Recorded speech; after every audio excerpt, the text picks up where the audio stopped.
It's something that just called out to me. I couldn't understand my addiction to creativity, so I said, well, then why don't you just call it that? Call it an addiction to creativity. And I had no idea what that was all about, but I knew that I was on a lifelong journey to discover what it really is all about. Unplugged, because we will always say yes to creativity. Totally Uncut, because we all make mistakes. So turn it into a tool. This is Arroe Unplugged.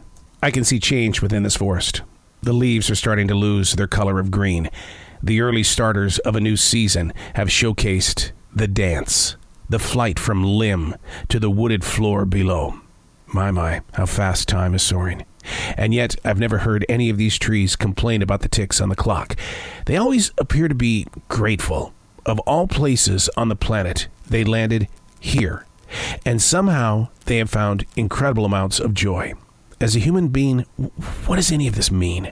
Why are we constantly challenging our own personal roots to always want to grow on the other side of the fence? The exact behavior of a self-designed, tortured heart tosses the leaves from the trees. Inner creations that influence the mental behaviors of a wild ride on a railroad of process and purpose. For if I am to be silent, it shall always come with moments of argument. Change has come with fight, and that means leaves will fall before midnight. To be ready requires mindfulness, to be less of a judger and more of an activator. And that's only one step on a mile-long journey. We do kind of argue with everything, don't we? Even if we know that we're wrong, we're still going to pick a fight. And when we're right, we still want to pick a fight. But yet, I'm sitting inside the studio staring at these trees, and they all look very happy. The pine needles in the center of winter, they're bright green. And yet the other limbs of the other trees, they're not jealous of the pines because the pines probably offer them warmth during this cold weather. It's only like 30 degrees this morning. So the elms and all the other ones, the cypress, are leaning up against the white pines and they're saying, thank you, brother. Thank you for the warmth. But do we do that as humans? Do we? I mean, you read the stories, and being that it's Christmas, a lot of people are giving, and they'll give up until probably the end of the year, and then by January 2nd, all that giving, those warm moments will be gone for the majority. Why is it we're this way? Have you ever sat back and wondered, or is it too much weight for your heart? How much do you give? I don't give enough. I think I do, but no. In reality, when you look at the entire picture, it's never enough. It's almost like my dog Jazzy. I was talking to my wife about this morning, that we could put food in front of her 5 times a day, and all 5 times she would eat it until it was gone. She doesn't graze. She's not one of those dogs that, that will sit there and leave a little bit in the bowl and come back about, 2 hours later. She doesn't do that. I think it's because it represents who we are.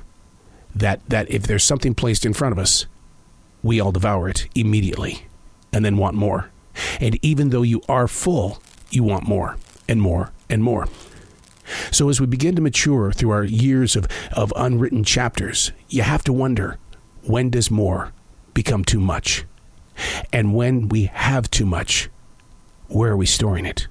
We're hoarding it. A very good friend of mine, John, he opened up my eyes to what we really are, and that is hoarders. Hoarders in the way of when you have a job and you want another job and you take on another job and another job. You're hoarding jobs because you have this inner fear of failure. You have this horrible feeling that something's going to go wrong, but that's okay. I've got a net. I've got a net. I've got a net. I've got a net. How do you break that habit? When is more too much?